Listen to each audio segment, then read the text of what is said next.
What's up, everybody? It's your favorite Realm's favorite nerd, and today we are looking at the BotCon exclusive from the Realm of Collectors Rock Box pre-order purchase, Realm of Collectors deco of Ollie. There's a lot to talk about here backstory-wise. So the Realm of Collectors is a Facebook group. They also have a podcast called Enter the Realm, as well as a podcast network all on their own, numerous other shows. I became friends with them very early on, clicked with a lot of them almost right off the bat, and some have become my dear friends, to include co-hosts of Nerd Rage, Halloween party attendees, etc., etc. Every year, they pick a convention, when available, to have a Realm of Collectors, also known as the Rock, ROC, party. At this party, the entry fee, for lack of a better term, is a rock box, which helps support them, their content, etc. It also pays for the liquor at the party, blah, blah, blah. And it's sort of a loot crate style thing, where you never know what you're gonna get. It usually includes a t-shirt, maybe some spudgers, maybe some baby screwdrivers, usually a Lego kit from Bricks on a Dollar, like just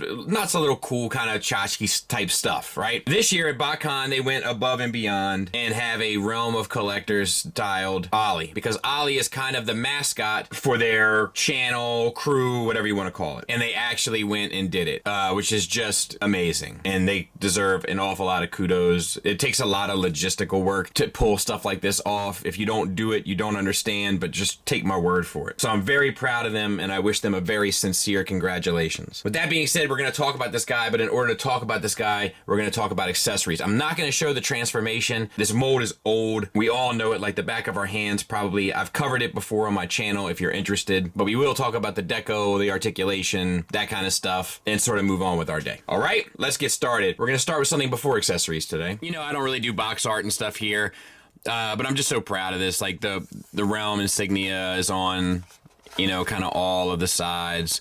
The Realm of Collectors RC was a dream shared by like-minded collectors among all fan bases. Where some collector groups focus on their specific passion, we wanted to embrace many different fan bases within the toy collecting communities, not just locally, but around the world, thus making the Realm of Collectors a unified community comprised of many fans. You could have been anywhere in the world, but you're here with us. We appreciate that.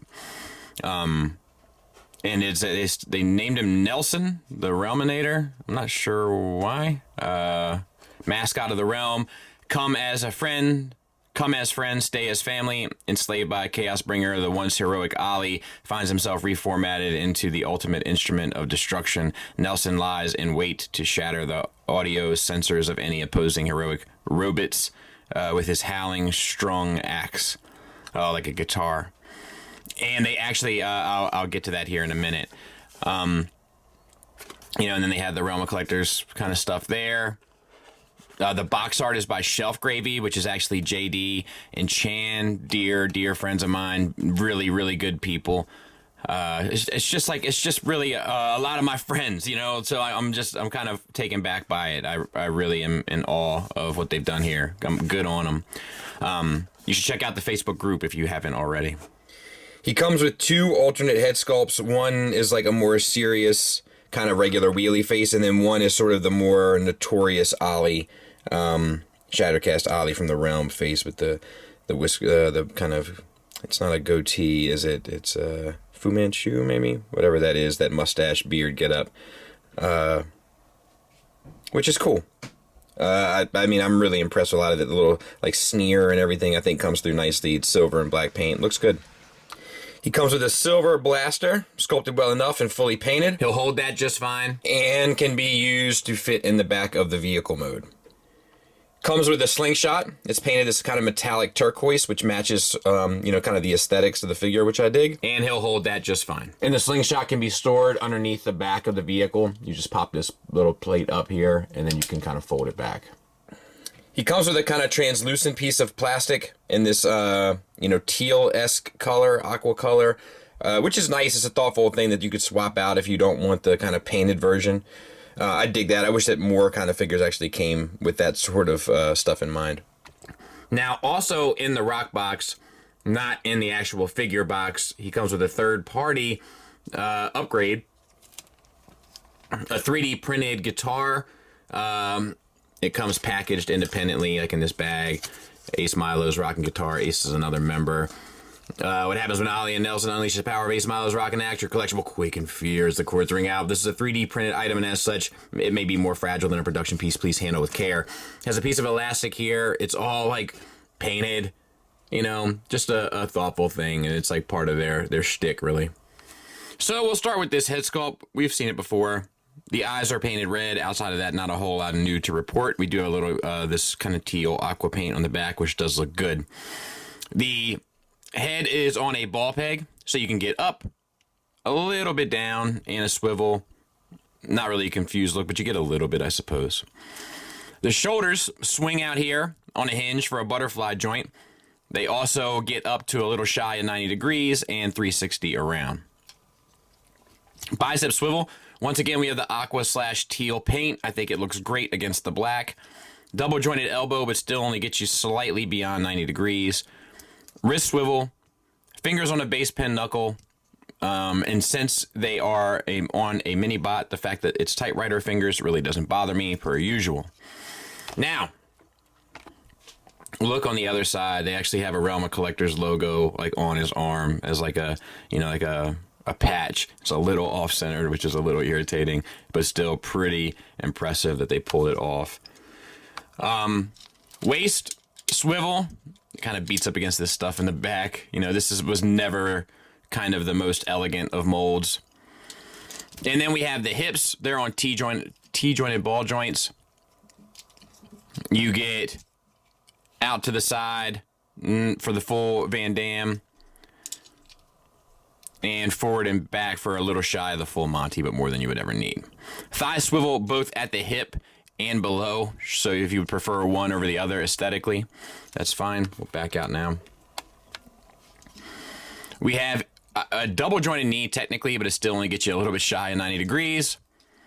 The purple looks good against the black. The black on the thighs is painted because it's die cast.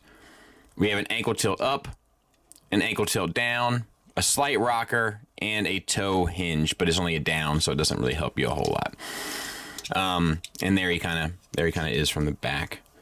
You know, I'm just really happy for these guys that have pulled this off.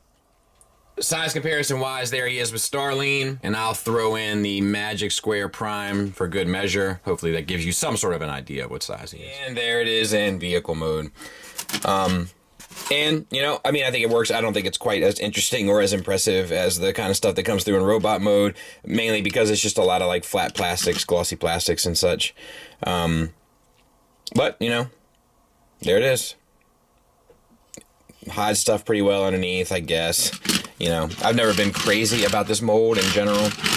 I don't think that this deco does a whole lot for it, to be honest, in this mode. But I'm not sure if any deco could do a whole lot for it in this mode, to be fair. It's nice that they have the kind of brake lights on there, a little bit of detailings at the grill, blinker lights, but outside of that, not a whole lot to write home about. Final thoughts wise, as far as the negatives go, I mean, what do you want from me? It's got most of the same issues that this mold has always had. Whoa! Sorry about that, ladies and gents. But some new ones. You know, it's a softer plastic used in a lot of spaces. You have to flex plastic around plastic to kind of pull the transformation off. Nothing has really changed in that regard. A lot of things don't really fit in properly or tab in properly or sit in their allocated spaces correctly. On top of that, like, I have a new problem, which is this hip skirt constantly popping out. You know, this mold was never the best. And honestly, that's why it got associated with this group as kind of like a tongue-in-cheek kind of wink and a nod, you know? So it remains charming in that same regard for them, but there's nothing new or necessarily super improved about the mold per se. Positives wise, you know, I mean, it's painted nicely. It still has, you know, the same level of articulation as always has, which has always been pretty passable. The sculpt is decent. Like, all the stuff that was positive about Ollie's so positive about this guy, but what's really positive about this is what a group of people were able to accomplish. Like, how much thought went into this. The fact that the BotCon thing takes place in Nashville, and they give you, like, this kind of country-style guitar, and, like, all, like, you know, there's just so much thought and care and love that went into this, and I can't express. I mean, I'm probably obnoxious how much I'm trying to, but just how proud I am of these guys, and thankful that I have this little piece of collector history in regard to third-party Transformers specifically, because it really, you know, they're 100% right. The group celebrates a ton of stuff. If you ever check out their group, there's a ton of different lines and stuff celebrated, talked about, etc. But its origins, capital O, are really in third-party, and, you know, what a fitting piece for them. Congratulations, fellas and ladies. And with that, thanks for listening. Thanks for watching. Until next time, take care.